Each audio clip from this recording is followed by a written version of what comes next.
He didn't rob a casino. He didn't cheat the house. He didn't run a skimming operation out of a back room. He just sat down at the tables and lost $204 million in a single year, more than almost any individual gambler in the history of Las Vegas. And when it was over, when the money was gone and the fog finally lifted, Terrance Watanabe did something nobody expected. He sued the casinos for letting him do it. This is the story of a quiet Nebraska businessman who inherited an empire, walked into Caesar's palace, and never really walked out. Who was Terrance Watanabe? To understand how a man loses $204 million in 12 months, you first have to understand where that money came from, because this wasn't lottery money or inheritance money sitting untouched in a trust. This was generational wealth, built by hand over decades in a city you've probably never thought much about. Omaha, Nebraska. Watanabe's father, Harry Watanabe, was a Japanese-American entrepreneur who founded Oriental Trading Company in 1932. 1 year after Harry was born in Nebraska, he built the company from almost nothing, starting with novelty items and party supplies, the kind of cheap, cheerful merchandise that filled pinatas and goodie bags and church carnival booths across Middle America. It wasn't glamorous. It wasn't neon and high rollers. It was plastic toys and paper streamers and bulk candy, and it made the Watanabe family very, very rich. By the time Terrance took over the company in the 1980s, Oriental Trading had become one of the largest direct mail and wholesale novelty retailers in the United States. A catalog business that reached millions of American homes every year. Teachers ordered from it. Party planners ordered from it. Nonprofits ordered from it. The business was methodical, dependable, almost boring in its consistency. And that was exactly the point. Harry Watanabe built something that didn't rely on luck. Terrance ran it for 2 decades.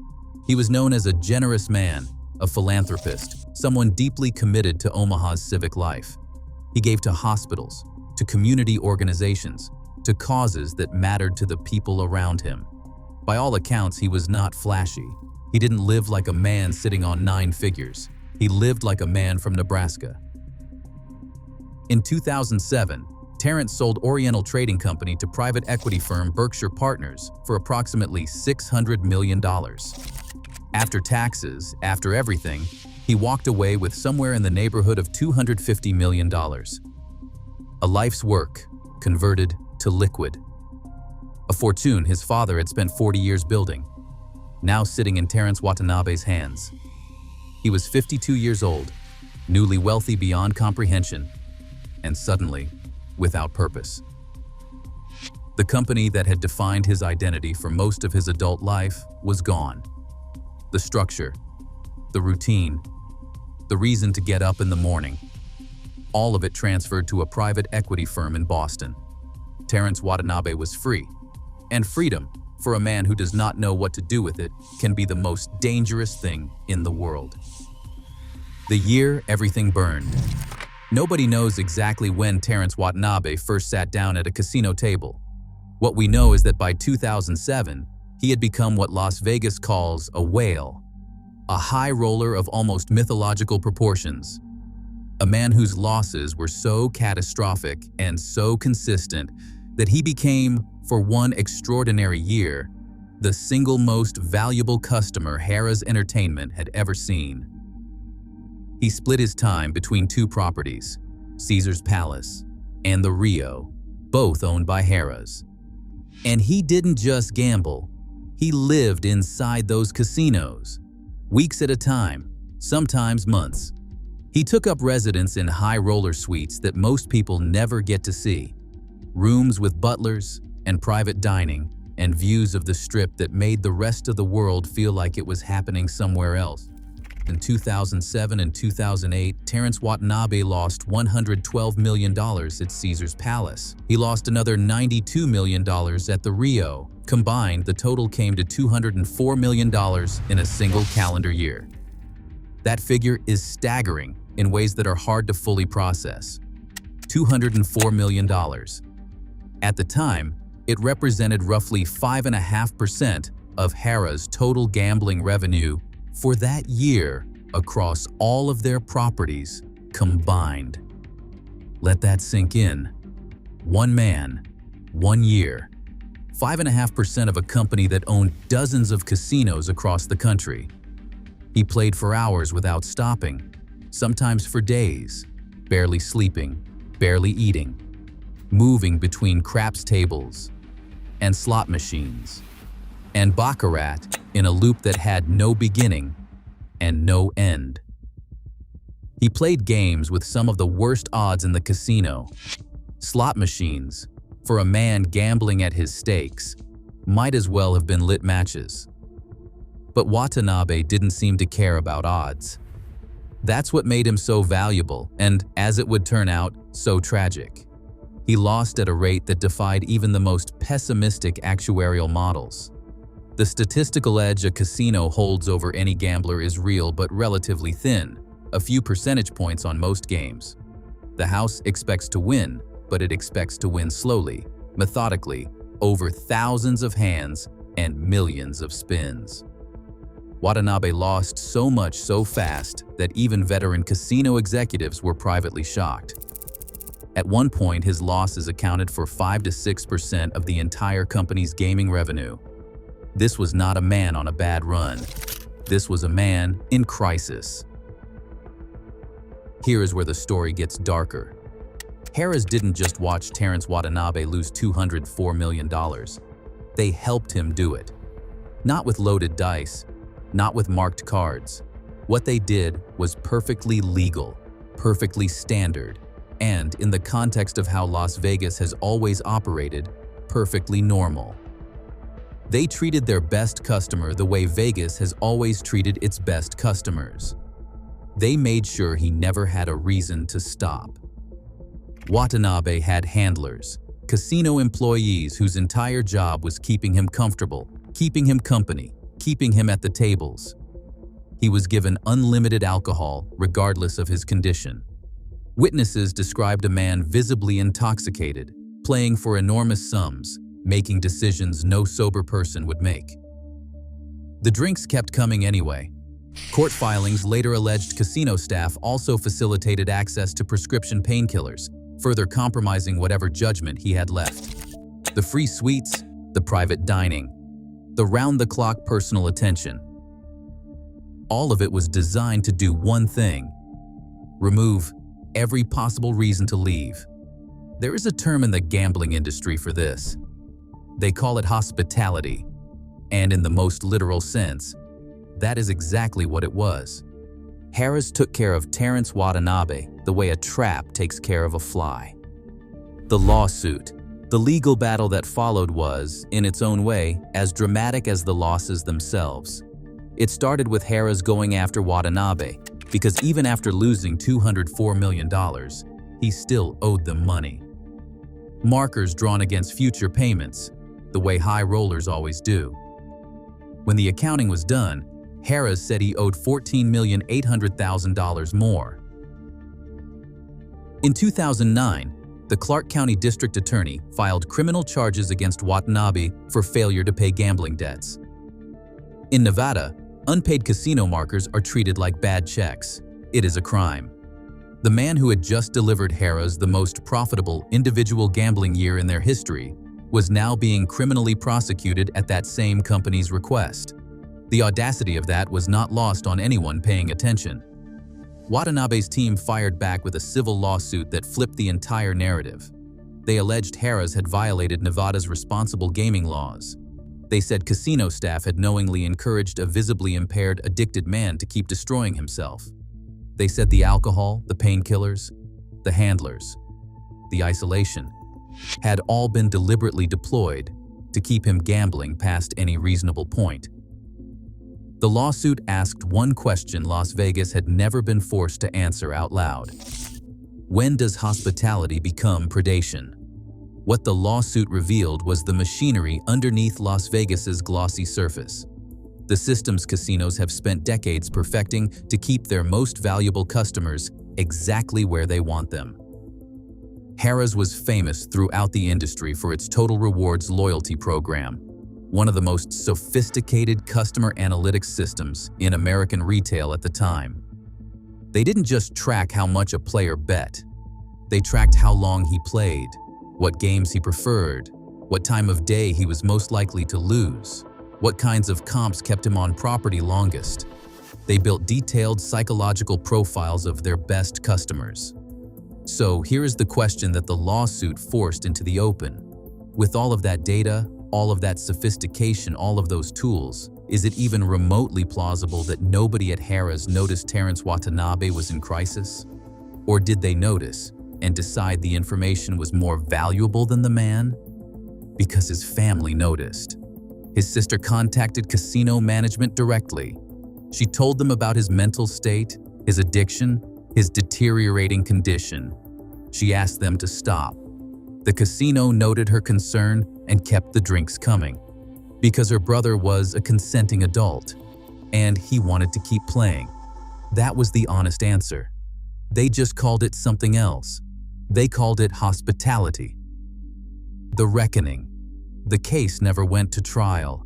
In 2010, Harrah's and Watanabe reached a settlement.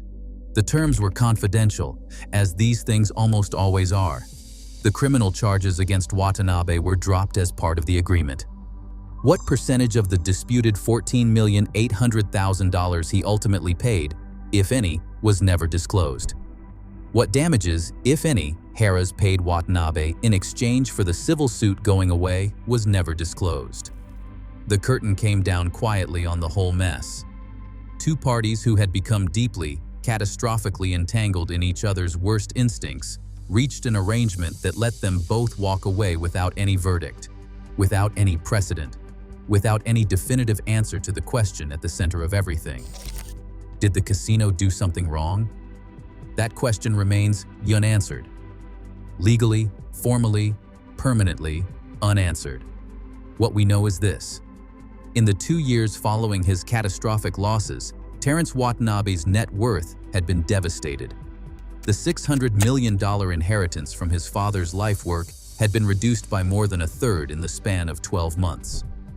A fortune built over 40 years in Omaha, Nebraska, through plastic party favors and bulk candy and paper streamers, gone to Harrah's entertainment faster than it takes most people to earn a year's salary. Watanabe eventually sought treatment for gambling addiction. He moved out of the public eye almost entirely. He gave interviews early in the legal proceedings and then went silent.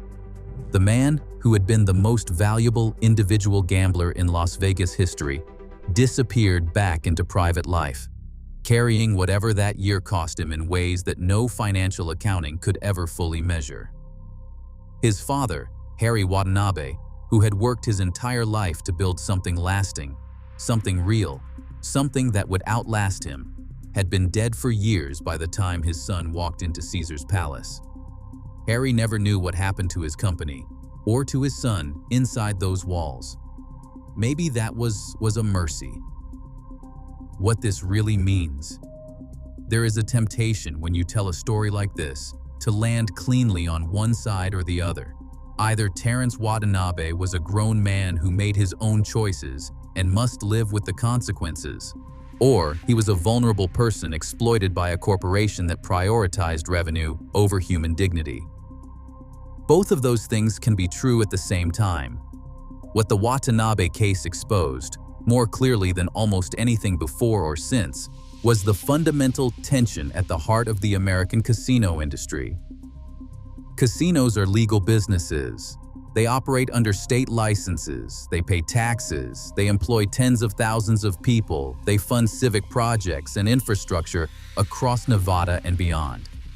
And they make their money by designing environments specifically engineered to keep people gambling as long as possible and spending as much as possible. That engineering is sophisticated. It is not by accident that there are no clocks on casino floors. It is not by accident that the exits are hard to find. It is not by accident that free drinks are standard service for anyone sitting at a table. It is not by accident that the most profitable customers get personal handlers, whose entire job is to make sure they never feel alone, never feel anxious, never feel the friction that might cause them to stop and think. This is not a secret. The casino industry has never pretended otherwise. They are in the business of gambling, and gambling is addictive by design. The mathematical edge the house holds is not large, but it is relentless. And the entire physical and psychological architecture of a casino is built to maximize the time any given person spends inside it. Most of the time, this works on ordinary people in ordinary ways. They spend $200 on a Vegas weekend, have a great time, and fly home. The system absorbs them and spits them out, and nobody writes a story about it. But occasionally, the system gets hold of someone like Terrance Watanabe, someone who has the resources to feed the machine far beyond any reasonable scale, someone whose losses cross from vacation expense to life-altering catastrophe. And in those moments, the question becomes impossible to ignore. At what point does the casino have an obligation to say no? Nevada's responsible gaming laws say that point exists. They just do not define it clearly enough to matter when the customer is worth $200 million. Steve Wynn once said that the way to make money in a casino is to own one. He learned that from watching his father get destroyed at the tables. Benny Binion built his horseshoe on the promise that any bet would be honored, that the house would cover whatever action you brought through the door. For decades, that promise was the gold standard of Las Vegas hospitality. Terrance Watanabe brought $204 million worth of action through Harrah's doors. The house honored every bit of it, and then, when it was all gone, they sent him a bill for the rest. That is Las Vegas at its most honest and its most brutal. The Watanabe case did not change the law. It did not produce a landmark ruling that redefined casino liability or responsible gaming standards. The settlement made sure of that. No verdict, no precedent, no uncomfortable legal language on the books that casinos would have to navigate in the future. What it did produce was a moment of clarity that the industry would have preferred to avoid, a window into how the biggest casinos on earth actually operate when the stakes are high enough. Not the fantasy of the brochure, not the mythology of lights and shows and the thrill of the game. The reality underneath, the systems and the data, and the calculated deployment of hospitality as a retention tool. Terrance Watanabe's father built Oriental Trading Company on a simple idea. Give people something they want, at a price they can afford, and ship it to them reliably. It was honest commerce. The margins were clear. The transaction was transparent.